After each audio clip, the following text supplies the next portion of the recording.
Sefanya 2-ci fəsil. Tövbəyə çağırış. Ey utanmaz millət, toplaşın. Fərman çıxmadan, o gün saman çöpü tək uçmadan, Rəbbin qızğın qəzəbi başınıza gəlmədən, Rəbbin qəzəb günü sizə yetişmədən öncə toplaşın. Ey Rəbbin hökmünə əməl eləyən sizlər, ölkədəki itayətkar insanlar, Rəbbə meyil salın, salihliyə meyil salın, itayətkarlığa meyil salın. Bəlkə siz Rəbbin qəzəb günündə qurtula bildiniz. Rəbbin millətlərə cəzası. Qəzzə bomboş qalacaq. Aşqelon xarabalığa dönəcək. Aşdod əhalisi günorta çağı qovulacaq. Eqron özülündən söküləcək. Dəniz sahilində yaşayanların, Keretlilərin vay halına.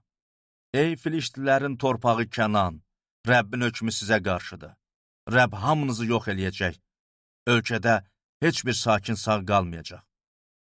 Dəniz sahilindəki ölkəniz otlaqlara, çoban daxmalarına və qoyun keçi ağıllarına dönəcək. Bu ölkə Yahuda nəslindən qalanların əlinə keçəcək. Sürülərini orada otaracaqlar. Axşam Aşqelondakı evlərində yatacaqlar. Çünki özlərinin Allahı Rəbb onları yada salaraq yenə firavan eləyəcək. Muavların rişxəndlərini, Amonluların təhqirlərini eşitdim.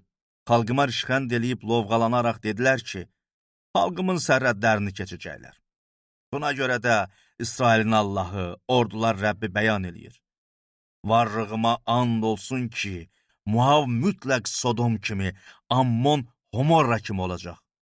Oraları alaqlar və duzlu çalalar basacaq, əbədi viranəliyə dönəcək. Xalqımın qalanları oranı talan eləyəcək. Torpaqlarına millətimdən sağ qalanlar sahib olacaq. Bu onların məğrurluğunun əvəzi olacaq. Çünki bu xalqlar, ordular Rəbbinin xalqına rişxənd eləyib lovğalandı. Rəbb onları dəhşətə salacaq. Yeryüzünün bütün allahlarını yox eləyəcək. Uzaqlarda yaşayan bütün millətlər olduqları yerlərdə ona səcdə eləyəcək. Ey quşlular, siz də mənim qılıncımdan öldürüləcəksiniz. Rəbb deyir. Rəbb əlini şimala doğru uzadıb Aşşuru yox eləyəcək. Ninevanı viranəliyə, səhra kimi quruya çevirəcək.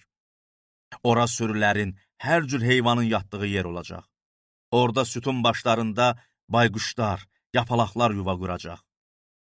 Onlar pəncərələrdən uluyacaq, qarğalar kandarlardan qarıldayacaq, evlərdə sidir tirləri görünəcək. Bu şəhər zövq səfalı şəhər idi.